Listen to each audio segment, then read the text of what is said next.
다니엘 11장 21절에서 35절 말씀입니다. 지난주에는 하나님이 보내신 사자가 다니엘에게 참된 것을 내게 보이겠다고 말하면서 전하기 시작한 내용입니다.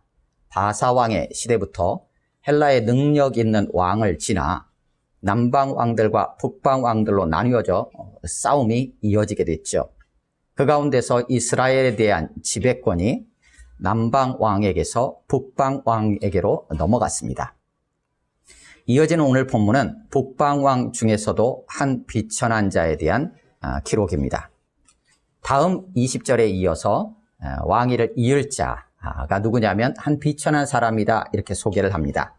오늘 본문에 등장하는 북방 왕은 대체로 역사 속에서 시리아 쪽을 이렇게 담당을 했던 셀레우코스 왕조 중에 안티오코스 4세 에피파네스로 이야기들을 합니다. 그래서 오늘 본문에서 북방 왕은 그렇게 이해를 하시면 될 것 같고요. 남방 왕 쪽은 주로 물론 이제 그 다음도 좀 등장하긴 하지만 주로 이집트 쪽에 있었던 프톨레마이오스 왕조 중에 프톨레마이오스 6세하고 관련되어져 있습니다. 그 사이에서 중간에 유대인들 중에서도 둘로 나누어지게 되는데 친시리아 쪽의 사람들이 있고 친이집트 쪽의 성향을 가지는 사람들로 나누어지게 됩니다.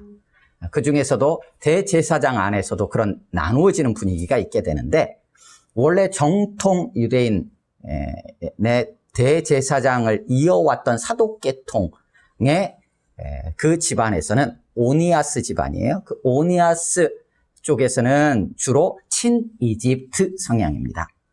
그런데 대제사장직의 원래 사독계통이 아닌 암몬 출신의 사람들 중에서 뇌물을 주고 대제사장직을 산 집안이 등장하게 됩니다. 그 집안이 토비아스 집안인데 그들은 친시리아 성향의 사람들이었어요. 그러니까 유대인들 안에도 이렇게 나눠지죠. 그러니까 상황을 봐가지고 이리 붙고 저리 붙고 이제 그게 이제 오늘 본문에서는 동맹한 왕 뭐 이런 형태로도 표현이 되고 있습니다. 그래서 오늘 본문 안에서 북방 왕이 이제 비천했는데 세력을 얻습니다. 그래가지고 왕위를 어찌 보면 찬탈했다고 할 수도 있고요. 속임수로 왕위를 얻게 되죠. 그런데 넘치는 물 같은 군대들, 남방의 군대들이 이렇게 물밀듯이 밀려오지만 오히려 그들이 휩쓸려가며 패하게 됩니다. 그러면 그쪽은 남방왕 쪽이죠. 그러면 친이집트 성향에 있었던 그들과 동맹했던 유대 대제사장을 비롯한 그 사람들이 역시나 같이 패하는 형태가 되겠죠. 그래서 북방왕은 계속 그들을 밀어붙이는 상황들이 되고 그 가운데서 나름대로 유다 안의 소수의 백성들, 자기 친시리아 계통의 소수의 백성들과 함께 세력을 확장해 가게 됩니다. 그런데 오늘 북방왕은 특별히 평안한 때, 별일 없지 하고 하는 그 평안한 때 주로 이게 쳐들어가는 그러한 모습들을 자꾸 비춰줍니다. 평안한 때 가장 기름진 곳들이라고 하는 곳들을 쳐서 차지하게 되고 조상들의 조상들이 행하지 않았던 일들을 막 행합니다. 그러면서 노력한 재물들은 자기 편을 들어준 사람들한테 이렇게 나눠주면서 선심 쓰듯이 그들의 마음을 계속 붙잡게 되죠. 이제 그런 가운데서 북방왕이 남방왕을 치고 그들이 전투하는 그 상황들이 오늘 본문에 두 번으로 나누어져서 펼쳐집니다. 처음에는 북방왕이 남방왕을 이깁니다. 그래서 남방왕의 왕을 사실은 사로잡습니다. 사로잡으니까 북방왕 안티오코스 4세와 프톨레마이오스 6세죠. 사로잡았는데 이 남방왕이 이 북방왕에게 나름대로 이제 이렇게 협상을 하죠. 그래가지고 한 밥상에 앉아가지고 음식을 먹었다 이제 이런 식으로 표현이 돼 있어요. 나를 돌려보내면 내가 당신 뜻대로 잘 당신 편에 서겠다라고 이런 협상을 합니다. 그래서 북방왕도 그래 그렇게 하자 하고 돌려보냅니다. 그런데 그 남쪽에는 누가 있었냐면 또 그 다음 왕의 동생이 또 있었어요. 그래서 엄마의 뜻에 따라서 둘이 같이 합심해가지고 그 협상을 깨고 북방왕하고 같이 맞붙게 됩니다. 이런 상황들이 계속 속임수로 거짓으로 서로 함께 했다라는 내용들로 계속 기록됩니다. 그런 가운데 북방왕이 모든 재물들을 가지고 본국으로 돌아가는 과정에 이스라엘 땅을 이렇게 밟고 가죠. 그때 거룩한 언약을 거스르게 됩니다. 여기는 거룩한 언약이라고 계속 표현되어 있는데 이스라엘로 이스라엘 민족을 생각을 해도 되고요. 하나님께서 이스라엘과 맺었던 언약을 생각해도 됩니다. 그런데 어떤 형태로든 하나님과의 관계 속에 있는 그 언약을 거스르고 배반하는 일을 계속 치르게 되죠. 그러다가 북방왕이 다시 한번 또 작심하고 내려옵니다. 그런데 이번에는 처음에 승리했던 것 같지 않아요. 기띔의 배들이 이것을 저지하고 나섭니다. 남방 쪽에서 기띔의 배들이라고 하면 로마를 생각하시면 됩니다. 로마에서 한 장군을 보냅니다. 라이나스라는 장군을 보내요. 그가 이제 북방왕을 맞이합니다. 그래가지고 사신으로 가요. 그런데 북방왕 안티오코스 4세는 그 전에 그 아버지 때에 로마와의 싸움에서 앞절에 나왔었죠. 바닷가로 눈을 돌리는 바람에 로마하고 부딪혔고 거기서 패해가지고 많은 전쟁 배상금을 줘야 됐잖아요. 그때 그 아들 안티오코스 4세가 로마의 인질로 잡혀갔어요. 그래서 오늘 등장하는 이 비천한 자는 사실 로마의 15년, 13년이라고 얘기하기도 하는데 대략 15년 정도 로마의 인질로 잡혀 있다가 다시 돌아오면서 지금 왕위를 얻게 됐던 인물이에요.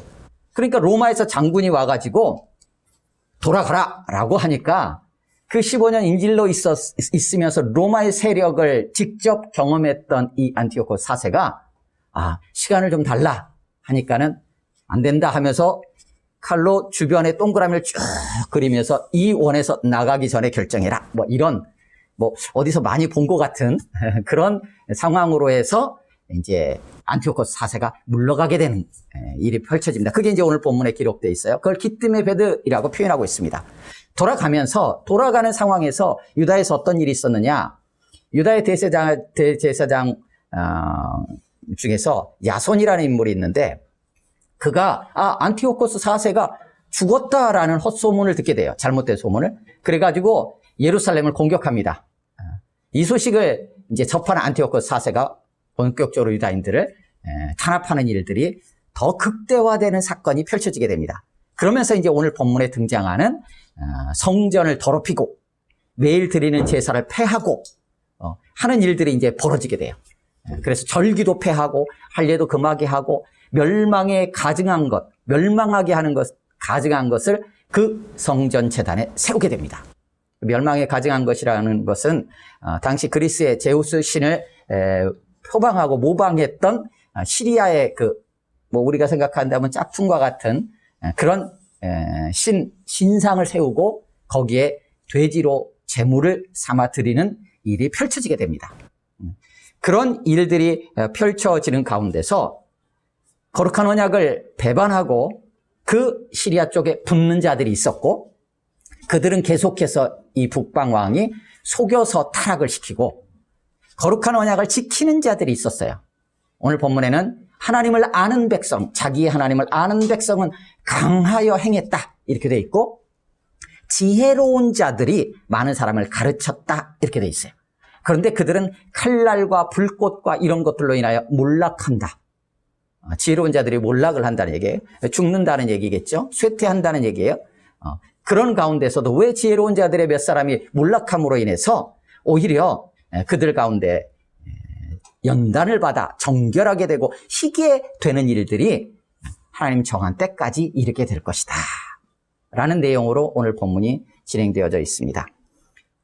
장황하게 설명을 드렸는데요. 그냥 본문을 보시면서 들었던 단어들이 있으면 조금 더 이해하기가 쉽지 않을까 싶어서 조금 더 길게 설명을 드렸습니다. 11장 21절에서 35절까지 말씀을 같이 읽겠습니다. 21절입니다. 시작. 또 그의 왕위를 이을 자는 한 비천한 사람이라. 나라의 영광을 그에게 주지 아니할 것이나 그가 평안한 때를 타서 속임수로 그 나라를 얻을 것이며 넘치는 물 같은 군대가 그에게 넘침으로 말미암아 패할 것이요 동맹한 왕도 그렇게 될 것이며 그와 약조한 후에 그는 거짓을 행하여 올라올 것이요 소수의 백성을 가지고 세력을 얻을 것이며 그가 평안한 때에 그 지방의 가장 기름진 곳에 들어와서 그의 조상들과 조상들의 조상이 행하지 못하던 것을 행할 것이요. 그는 노력하고 탈취한 재물을 무리에게 흩어주며 계략을 세워 얼마 동안 산성들을 칠 것인데 때가 이르기까지 그리하리라. 그가 그의 힘을 떨치며 용기를 다하여 큰 군대를 거느리고 남방왕을 칠 것이요. 남방왕도 심히 크고 강한 군대를 거느리고 맞아 싸울 것이나 능히 당하지 못하리니 이는 그들이 계략을 세워 그를 침이니라. 그의 음식을 먹는 자들이 그를 멸하리니 그의 군대가 흩어질 것이요 많은 사람이 엎드러져 죽으리라. 이 두 왕이 마음에 서로 해하고자 하여 한 밥상에 앉았을 때에 거짓말을 할 것이라. 일이 형통하지 못하리니 이는 아직 때가 이르지 아니하였으므로 그 일이 이루어지지 아니할 것임이니라. 북방왕은 많은 재물을 가지고 본국으로 돌아가리니 그는 마음으로 거룩한 언약을 거스르며 자기 마음대로 행하고 본토로 돌아갈 것이며 작정된 기한에 그가 다시 나와서 남방에 이를 것이나 이번이 그 전번만 못하리니 이는 기띔의 배들이 이르러 그를 칠 것임이라. 그가 낙심하고 돌아가면서 맺은 거룩한 언약에 분노하였고 자기 땅에 돌아가서는 맺은 거룩한 언약을 배반하는 자들을 살필 것이며 군대는 그의 편에 서서 성소 곧 견고한 곳을 더럽히며 매일 드리는 제사를 폐하며 멸망하게 하는 가증한 것을 세울 것이며 그가 또 언약을 배반하고 악행하는 자를 속임수로 타락시킬 것이나 오직 자기의 하나님을 아는 백성은 강하여 용맹을 떨치리라. 백성 중에 지혜로운 자들이 많은 사람을 가르칠 것이나 그들이 칼날과 불꽃과 사로잡힘과 약탈을 당하여 여러 날 동안 몰락하리라. 그들이 몰락할 때 도움을 조금 얻을 것이나 많은 사람들이 속임수로 그들과 결합할 것이며 또 그들 중 지혜로운 자 몇 사람이 몰락하여 무리 중에서 연단을 받아 정결하게 되며 희게 되어 마지막 때까지 이르게 하리니 이는 아직 정한 기한이 남았습니다. 아멘. 본 말씀을 각자가 3, 4분 정도 묵상하겠습니다. 거기까지 보시겠습니다. 오늘 본문 말씀은 크게는 한 4부분 정도로 우리가 나눠서 이해를 해볼 수 있습니다. 21절에서 24절까지 한 비천한 사람이 왕이 되고 그 통치했던 것을 간략하게 개괄해주고 있습니다. 그리고 25절에서 28절까지는 북방왕이 남방왕을 쳐서 이기고 또 돌아가는 길에 거룩한 언약을 거스르며 돌아갔다라는 내용입니다. 29절에서 32절 상반절은 다시 남방에 이르지만 기띔 배들로 인해서 회군하는 과정에서 예루살렘의 악행을 하는 내용입니다. 그리고 32절 하반절에서 35절까지는 그런 북방왕의 악행 가운데서 하나님을 아는 백성, 지혜자들, 그들이 어떤 모습을 보여주고 있는지 본문을 통해서 우리 가운데 알려주고 있습니다.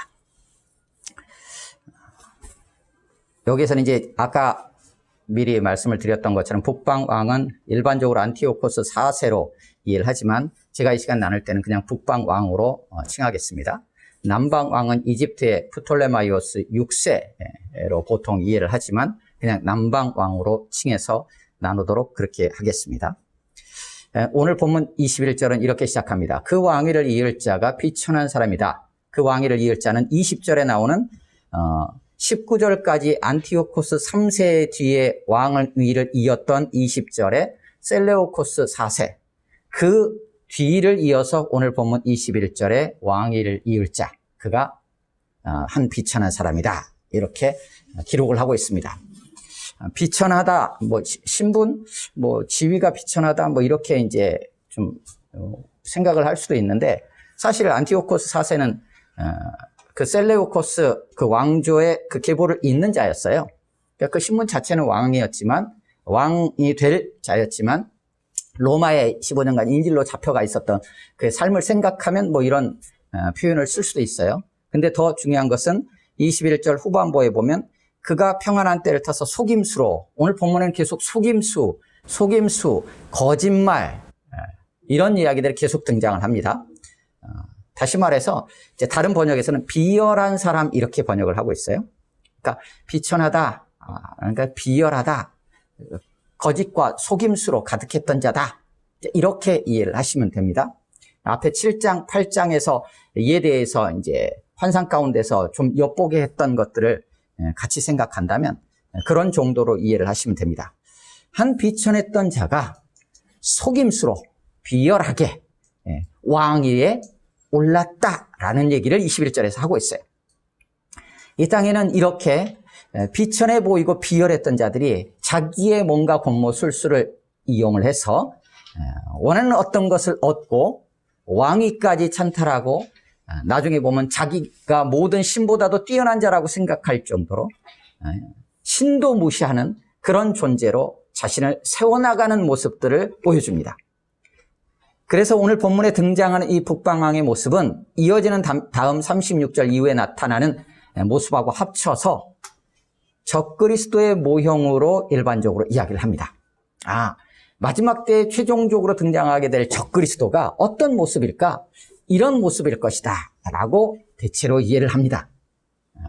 그렇다고 한다면 이 이스라엘 유대민족에게 있어서 이 지금 등장하는 이 북방왕만큼 유대인들에게 수치를 주고 그들을 종교적으로 참신앙을 탄압했던, 우리식으로 표현한다면 신앙 말살 정책, 이렇게 표현을 할 수 있어요. 그랬던 자가 없었던 걸로 그들은 이해를 해요. 그리스도를 대항하는 적그리스도의 모형처럼 보여지는 그의 특징이 무엇이냐? 비열하다는 거예요. 비천했던 자가 거짓과 속임수로 자기의 힘과 권력을 얻으려 한다는 거예요. 그러면 반대를 한번 생각해 봐야죠. 앞에 어떤 자가 등장을 했냐면 큰 은총을 입은 사람 다니엘아, 존귀한 다니엘아라고 했었잖아요. 다니엘은 존귀한 자라고 소개가 되었어요. 그래서 하나님께 늘 가까이 했던 자들이에요. 근데 오늘 본문에 등장하는 이 북방왕은 비천한 자, 비열한 자로 속임수로 가득해. 우리 예수님은 어떤 분이셨죠? 빌립보서 2장에 의하면 그는 근본 하나님의 본체시다, 하나님이시라는 거예요. 그런데 어떻게 해요? 자기를 낮추셨다, 죽기까지 복종하셨다. 이사야 53장에서 예수님에 대해서 예언하는 장면에는 이렇게 표현되어 있어요. 그는 멸시를 받았다라고 되어 있어요. 오늘 본문에 나오는 이 비천하다는 단어는 그 단어와 같은 단어예요. 멸시를 받는다와 같은 단어예요. 오늘 등장하는 북방왕은 멸시를 받는 자였는데 스스로 자신이 모든 수단을 강구해서 어떤 자리를 차지하려고, 높아지려고 했던 자예요. 하지만 예수님은 가장 높으신 분이었어요, 원래. 그런데 기꺼이 멸시를 받는 자리로 내려오셨어요. 왜요? 우리를 높이시기 위해서. 우리를 비천하고 멸시받는 자리에서 존귀한 자로, 은총을 입는 자로 우리를 높이시기 위해서 예수님은 기꺼이 하나님이신데 그 자리를 내려놓고 멸시받는 자리로 내려오셔서 십자가에 죽으셨어요. 적그리스도와 예수 그리스도의 확연한 차이, 너무나 다른 차이예요. 우리는 어디를 쫓아갈 것인가? 21절을 통해서 한번 생각해 보게 되는 주제입니다.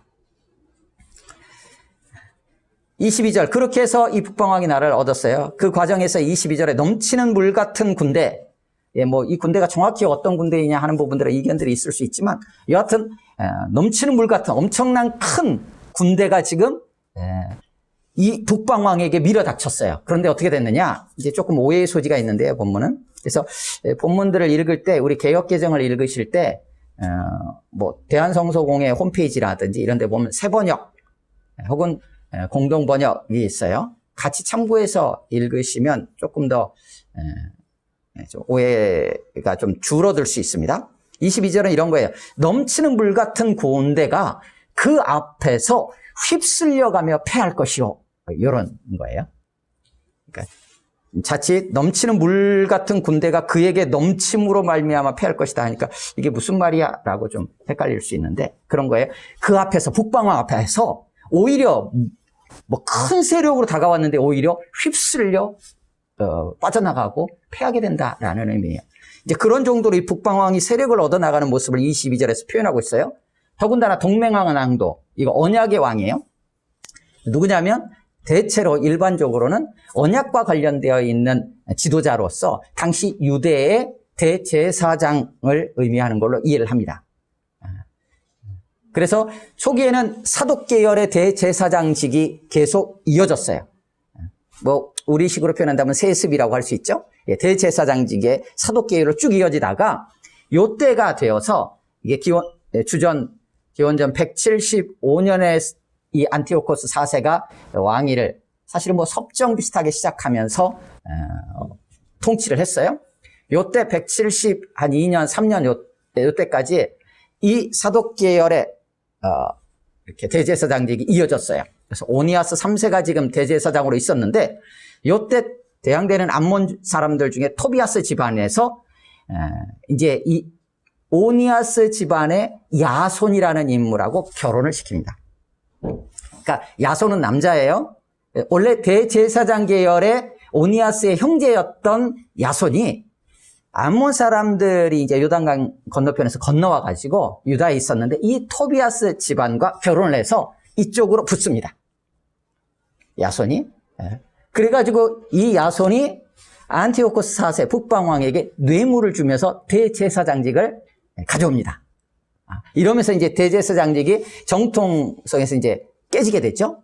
그런데 그 다음에 어떤 일이 벌어지냐. 원래 토비아스 집안에 있었던 메넬라우스라는 이 사람이 더 큰 뇌물을 줘가지고 안티오코스에게 더 줘가지고 대제사장직을 가져갑니다. 그러면서 어떤 일이 벌어지냐. 이제는 야손은 그래도 오니아스의 형제였잖아요. 그나마 그 계열에 있었던 사람인데 이제는 아예 상관없는 사람이 대제사장직에 임명이 되는 거예요. 그러니까 유대인들 안에서 반발도 일어날 수 있는 상황들이 펼쳐지죠. 요렇게 이제 동맹한 왕들, 이제 그 가운데서도 이 원래 있었던 오니아스 쪽은 이집트 상향이에요. 그러니까 그들과 이제 언약하고 있었던 데. 그러니까 남쪽에서 같이 붙어가지고 있었는데 22절에 의하면 그들도 다 그렇게 패하게 될 거라는 거예요. 북쪽하고 대항을 했던 자들은 동맹한 자든 뭐하든 다 패하게 된다. 이런 정도로 이해를 하시면 됩니다. 23절 그와 약조한 후에 그는 거짓을 행하여 올라올 것이요. 조금 그들 계속 본문에 계속 등장해요. 근데 정확하게 그가 누구를 지칭하는지 그들이 누구를 지칭하는지 하는 부분들에 있어서는 어려움이 있습니다. 그래서 그것을 다 따지기는 어려울 것 같고요. 23절도 조금 어렵습니다. 그래서 여하튼 이 북방왕이 어떻게 하느냐. 여러 가지 약조를 맺는 이런 과정들을 행하지만 결국은 그것들을 다 깨고 거짓으로 행하면서 이제 치고 들어온다는 얘기예요. 그 가운데서 소수의 백성을 가지고 세력을 얻어요. 보통은 일반적으로는 유다 안에 있었던 유다에서 이스라엘에서 세력을 얻는 것으로 이해를 합니다. 그리고 24절에서는 그 지방의 가장 기름진 곳이라고 단수로 해놔가지고 예루살렘만을 이렇게 생각할 수 있는데 곳들이에요. 가장 기름진 곳들, 그러니까 뭐 이집트든 뭐 이스라엘 땅이든 뭐 이쪽 지역에 들어와가지고 그의 조상들과 조상들의 조상이 행하지 못하던 것을 행할 것이요. 그러니까 조상들도 안 했던 것들이 과연 뭘까? 라고 했을 때 이제 뭐 뒤쪽으로 넘어가면 원래 섬기던 신들을 다 무시해버리고 외부의 다른 신들을 막 가져오고 하는 상황들이 펼쳐지는 것들을 한번 생각해 볼 수 있어요. 그러면서 노력한 물건들은 어떻게 하느냐? 자기를 따르는 무리들한테 이렇게 선심 쓰듯 보상으로 주게 됩니다. 그게 24절에 기록이 되어 있어요. 그런데 24절 뒤에 보면 무리에게 흩어주며 계략을 세워 얼마 동안 산성들을 칠 것인데 때가 이르기까지 그리하리라. 약간의 오해의 소지가 있는데요. 산성들, 다른 요새들을 칠 계략을 생각을 하는 거예요. 다른 산성들을 실제로 쳤다라기보다는 칠 계략을 생각을 한 거예요. 하지만 때가 이르기까지라는 걸로 표현되어 있어요. 그래서 얼마 동안이라고 번역을 할 수도 있고 때가 이르기까지 그랬다라는 거예요. 그러니까 그래서 오늘 본문에는 계속 때, 작정된 기한, 정한 기한, 때라는 얘기가 계속 나와요. 그게 북방왕과 관련되어서든 혹은 이게 누구하고 관련된 건지 주체가 누구인지 애매모호하게 돼 있는 것처럼 해서 때에 대한 얘기가 계속 나와요. 한쪽에서는 거짓과 속임수에 대한 얘기가 계속 나오고 한쪽에서는 때에 대한 얘기가 계속 나와요. 이걸 잘 보는 게 필요합니다. 25절에서 이제 본격적으로 25절, 26절에서 한 번에 이제 북방왕이 남방왕을 치는 사건이 벌어집니다. 그래서 25절에서 남방왕을 칠 것이고 남방왕도 맞서 싸우게 되지만 패합니다. 이때 남방왕이 북방왕에게 포로를 잡히죠. 26절에 그의 음식을 먹는 자들이 그를 멸하리니, 이것은 남방왕이 아직 어렸어요. 어리다 보니까 그 보좌관들이 실권을 장악을 하고 사실은 이 전쟁에 주도하고 나갔던 거예요. 그런데 패했잖아요. 그러니까 결국은 그 남방왕의 음식을 먹는 자들이 그를 멸한, 이런 것처럼 26절에 표현이 되어 있습니다. 27절에 두 왕이 서로 이제 한 밥상에서 앉아서 북방왕과 남방왕이 서로 협상을 하죠. 하지만 거짓말을 하죠. 아직 때가 이르지 아니하였으므로 그 일이 이루어지지 아니할 것이요, 때가 안 돼서 그들이 서로 합의했던 것들이 이루어지지 않는 것처럼 이렇게 설명되고 있어요. 그런데 그 때가 과연 어떤 때일까라는 생각을 계속 가지면서 보게 돼요. 그리고 28절에서 북방왕이 재물 가지고 돌아가는 가운데 그의 마음으로 거룩한 언약을 거스르면서 행하기 시작합니다. 거룩한 언약을 거스르는 일들이 벌어져요. 이제 이건 이스라엘과 관련된 거예요. 하나님과 관련된 거예요. 하나님의 백성들과 관련된 얘기가 시작이 돼요.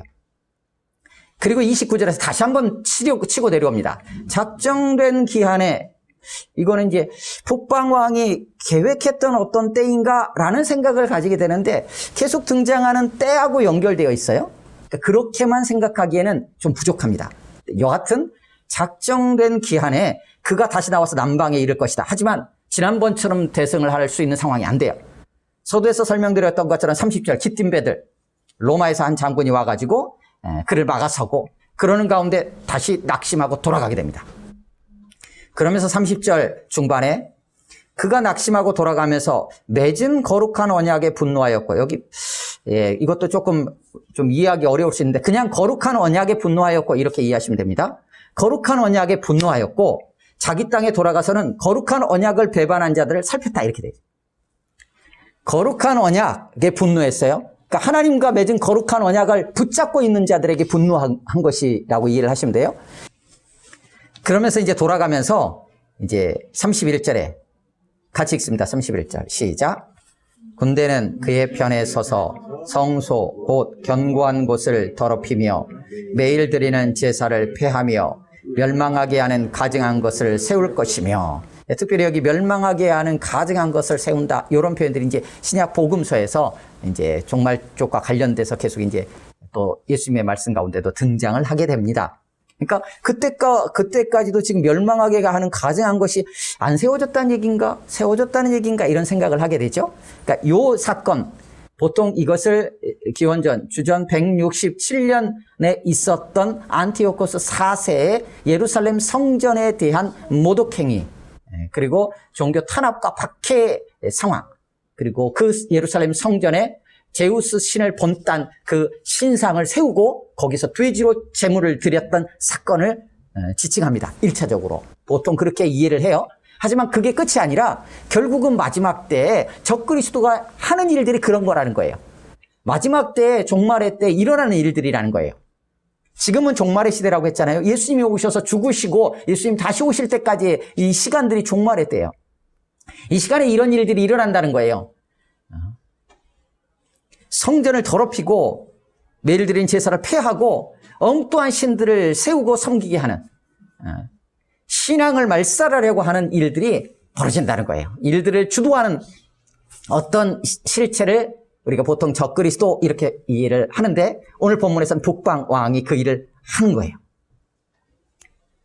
그런데 32절, 그가 언약을 배반하고 악행하는 자를 속임수로 타락시킬 것이나, 같이 읽습니다. 시작. 오직 자기의 하나님을 아는 백성은 강하여 용맹을 떨치리라. 그런 자들이 있어요. 하지만 어떤 자들이 있느냐? 그러지 않는 자들이 있어요. 안티오코스 4세 북방왕의 살핌을 받기를 거부하고 기꺼이 그 가운데서도 하나님의 보살핌과 하나님의 살피심 아래 들어간 자들, 그들을 오늘 본문에서는 자기의 하나님을 아는 백성이라고 표현하고 있어요. 이것은 오늘 본문에 표현되어 있는 기록되어 있는 표현으로 사용한다면 거룩한 언약을 맺은 그 하나님을 아는 백성이라는 뜻이에요. 자기의 하나님이라는 것은 하나님과 언약을 맺었잖아요. 그 언약을 맺어가지고 그 하나님을 아는 백성이라는 거예요. 그 하나님을 아는 백성이 마음을 굳건하게 해가지고 행했다라는 거예요. 뭐 용맹을 떨치리라 뭐 이렇게 표현이 되어 있는데 행동한 거예요. 행동했어요. 이 북방왕도 행동했어요. 거짓으로 행했어요. 그리고 거룩한 언약을 거슬러 행했어요. 그런데 하나님을 아는 백성은 굳건하게 강건하게 하고 행하게 돼요. 무엇을 행할 것이냐 하는 것은 지금 내가 누구를 붙잡고 있느냐, 누구에게 거슬러 있느냐에 따라서 달라지게 되어 있어요. 자기 하나님을 아는 백성이 있다는 거예요. 아마도 이어지는 33절은 그들과 연결되는 것처럼 보여요. 백성 중에 지혜로운 자들이 많은 사람을 가르쳤다. 하나님을 아는 백성이 있는데 그들이 행했어요. 뭘 행했느냐? 바로 그들이 많은 사람을 가르쳤다라는 걸로 연결해서 이해해 볼 수 있어요. 고로 하나님을 아는 백성과 지혜로운 자들은 같이 연결되어서 이해해 볼 수 있어요. 그러기에 하나님을 아는 자들은 어떻게 하느냐? 아는 것을 가르치게 되죠. 그것이 곧 지혜로운 자들이에요. 그들이. 그 일들을 행할 텐데 그게 그냥 쉽게 되느냐? 아니요. 33절 뒤에 보면 칼날과 불꽃과 사로잡힘과 약탈을 당하여 여러 날 동안 몰락하리라. 그 일들을 행함으로 인해 가지고 받게 되는 핍박과 박해가 있다는 거예요. 심지어는 죽음까지 맞이해야 되는 상황들이 펼쳐진다는 거예요. 34절 그들이 몰락할 때 도움을 조금 얻을 것이나 그때 167년에 있었던 이런 사건들 때에 들고 일어났던 자들이 있었어요. 유다에도 이제 우리가 마카비 형제들 또 마카베오 혁명 이렇게 마카비 전쟁 여러 가지로 표현을 하는데 유다 마카베오라는 그 집안 형제들이 일어나가지고 주도가 되어가지고 이 일들을 그들과 대항해서 싸우는 일들이 펼쳐졌어요. 하지만 성경에는 도움을 조금 얻을 것이나 라는 표현은 왠지 좀 약간의 좀 소극적이에요. 그러니까 하나님께서 원하시는 어떤 방향과는 조금 거리가 있었던 것처럼 보이게 돼요. 하나님은 그런 식으로 행하지 않는 것처럼 보여요. 주님은 오히려 주님이 잡히실 때 예루살렘 겟세마네 동산에 잡히실 때 제자들이 칼 들고 막 어떻게 해보려고 할 때 베드로가 대제사장의 종 말고의 귀를 자르는 상황들이 있을 때 거두라 라고 말씀하죠. 그런 게 진정한 도움이 안 돼요. 주님이 원하시는 게 아니었던 거예요. 오늘 본문도 그런 것처럼 보여요. 그런데 34절 후반에 보면 많은 사람들 어떻게 하냐면 속임수로 그들과 결합한다. 거짓으로 그들 또한 거짓으로 그들과 이렇게 연합하는 것처럼 보여요. 하지만 35절 같이 읽습니다. 시작. 또 그들 중 지혜로운 자 몇 사람이 몰락하여 무리 중에서 연단을 받아 정결하게 되며 희게 되어 마지막 때까지 이르게 하리니 이는 아직 정한 기한이 남았습니다. 아멘. 여기도 조금 오해의 소지가 있는데 35절은 지혜로운 자들 중에 몇 사람이 라는 의미예요. 지혜로운 자들 중에서 몇 사람이 몰락을 하는데 그 몰락함으로 인해서 어떤 일이 벌어지게 되느냐? 아니, 어떤 것을 위해서 기꺼이 그들이 죽임을 당하느냐? 그들이 연단을 받고 정결하게 되고 희게 되도록 하기 위해서 언제까지요? 때가 이를 때까지. 그때까지 그들이 연단을 받고 정결하게 되고 희게 될 수 있도록 지혜로운 자들의 죽음이 있다라는 얘기예요.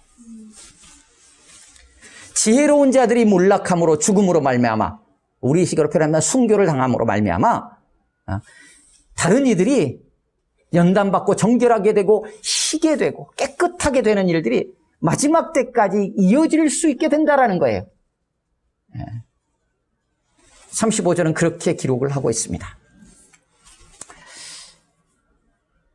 북방왕이 남방왕을 치는 이 과정들 속에서 이기기도 하고 지기도 하고 하는 과정에서 돌아가면서 이스라엘에 행했던 이 악행들, 그 속에서 북방왕에게 붙는 자들이 있고 붙지 않는 자들이 있고, 하나님을 끝까지 붙잡았던 자들이 있고 그렇지 않은 자들이 있는 그러한 내용들이 오늘 본문 안에 기록이 되어 있습니다. 그러면 오늘 본문을 통해서 하나님 우리에게 무엇을 말씀해 주시려고 할까?